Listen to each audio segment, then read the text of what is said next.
ഇന്ന് സാമൂഹ്യ മാധ്യമത്തിൽ വിവാദമായി കൊണ്ടിരിക്കുന്നത് രേണുവും കിച്ചുവും തമ്മിലുള്ള പ്രശ്നങ്ങളാണ്. കഴിഞ്ഞ ദിവസം അമ്മയായ രേണുവിനെതിരെ മകൻ കിച്ചു ചില നിർണായക വെളിപ്പെടുത്തലുകളും സബ്സ്ക്രിപ്ഷൻ ചാറ്റുകളും പുറത്തുവിട്ടിരുന്നു. ഇതിന് മറുപടിയുമായി രേണു തന്നെ രംഗത്തെത്തിയിരുന്നു. കിച്ചുവിൻ്റെ ജീവിതം തകർക്കുന്ന ആ കാര്യം പുറത്തു പറയുമെന്ന് ഭീഷണിയുടെ സ്വരത്തിലാണ് രേണു അവതരിപ്പിച്ചത്.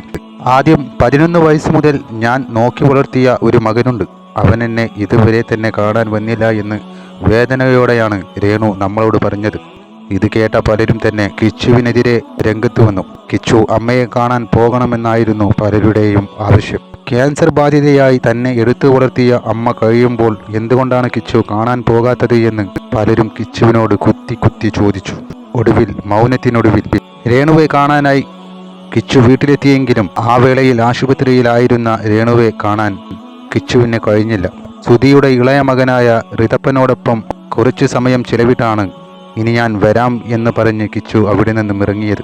എന്നാൽ കഴിഞ്ഞ ദിവസം കിച്ചു പുറത്തുവിട്ട ഒരു വീഡിയോ ആണ് ഇപ്പോൾ വലിയ വിവാദമായിരിക്കുന്നത്.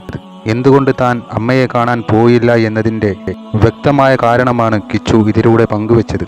അമ്മ മുൻപ് പണത്തിന് വേണ്ടി ചെയ്ത ചില സബ്സ്ക്രിപ്ഷൻ വീഡിയോകളുടെ വിവരങ്ങളും ചാറ്റുകളും പുറത്തുവിടുകയും ചെയ്തു. ഇതോടെയാണ് കഥ ആകെ മാറിയത്.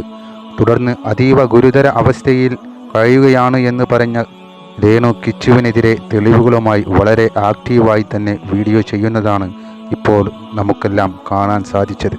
അസുഖത്തിൽ നിന്നും ഇവർ എത്രയും പെട്ടെന്ന് തന്നെ മുക്തി നേടട്ടെ എന്നതിൻ്റെ കൂടെ മകനെ പൊതുസമൂഹത്തിൽ മോശക്കാരനാക്കാൻ അവർ കാണിക്കുന്ന താല്പര്യം ജനങ്ങളിൽ വലിയ വിമർശനങ്ങൾക്ക് ഇടയാക്കിയിട്ടുണ്ട്. രേണു പുറത്തുവിട്ട വാട്സപ്പ് ചാറ്റുകളിൽ പറയുന്നത് കിച്ചുവിൻ്റെ സമ്മതത്തോടെയാണ് താൻ ഈ സബ്സ്ക്രിപ്ഷൻ തുടങ്ങിയത് എന്നാണ്. 500ഉം 600ഉം സബ്സ്ക്രൈബേഴ്സ് ആയപ്പോൾ കിച്ചു ഗുഡ് എന്ന് പറയുന്ന ചാറ്റുകൾ രേണു കാണിക്കുന്നുണ്ട്. സബ്സ്ക്രിപ്ഷൻ തുകയിൽ നിന്നും ചോദിച്ച് കിച്ചു കാശ് വാങ്ങിയെന്നും അതുകൊണ്ട് നിനക്ക് ഫുഡ് കഴിക്കാനും പെട്രോൾ അടിക്കാനും ഉപകാരപ്പെട്ടെന്നും ഈ വേളയിൽ രേണു പറയുന്നു. എന്നാൽ ഇവിടെ പൊതുജനം ചോദിക്കുന്ന ഒരു ചോദ്യമുണ്ട്. തുടക്കത്തിൽ സബ്സ്ക്രിപ്ഷൻ എന്ന് കേട്ടപ്പോൾ മകൻ അത് നല്ല കാര്യമായി കരുതിയിരിക്കാം. അമ്മയ്ക്ക് വരുമാനം കിട്ടുന്ന കാര്യമാണെങ്കിൽ അത് ചെയ്യുന്നത് കൊണ്ട് യാതൊരു കുഴപ്പവുമില്ല എന്ന് കിച്ചു എന്ന മകൻ വിചാരിച്ചിരിക്കാം. അങ്ങനെ കരുതി അവൻ അത് പ്രോത്സാഹിപ്പിച്ചിരിക്കാം.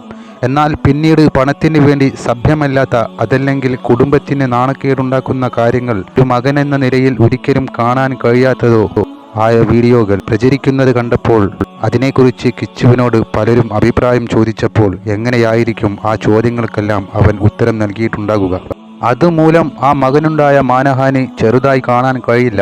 കാശ് കിട്ടിയാൽ സ്വന്തം അമ്മ ഇത്തരം കോപ്രായങ്ങൾ കാണിക്കുന്നത് ഏത് മകനാണ് സഹിക്കാൻ കഴിയുക? രേണു പങ്കുവച്ച വീഡിയോയിൽ കിച്ചുവിനെ ഭീഷണിപ്പെടുത്തുന്ന വാക്കുകളുമുണ്ട്. എനിക്കും നിനക്കും അറിയുന്ന കാര്യങ്ങളില്ലേ മോനെ, അത് ഞാൻ പറഞ്ഞാൽ നിന്റെ ഫ്യൂച്ചർ വരെ ഇല്ലാതായി പോകുമെന്ന് പറയുമ്പോൾ എങ്ങനെയാണ് ഒരു മകനോട് ഒരു അമ്മയ്ക്ക് ഇങ്ങനെ സംസാരിക്കാൻ കഴിയുന്നത് എന്നാണ് പൊതുജനങ്ങൾ ചോദിക്കുന്നത്. മറ്റൊരു പ്രധാനപ്പെട്ട കാര്യം, ഗൾഫിൽ പോയി പ്രമോഷൻ ചെയ്തതും ആൽബം ചെയ്തതുമായ പണത്തിൻ്റെ വിഹിതവും സബ്സ്ക്രിപ്ഷനിൽ അത്തരം വീഡിയോകൾ ചെയ്തിരിക്കുന്ന വേളയിൽ തന്നെയാണ് നീ എന്നോട് 500 രൂപ തരൂ അമ്മയെന്ന് ചോദിച്ച് വിളിച്ചതെന്നും രേണു പറയുമ്പോൾ ആ സമയങ്ങളിൽ ഇവന് മാനഹാനി ഉണ്ടായിട്ടില്ലേ എന്നാണ് ചിലർ ചോദിക്കുന്നത്.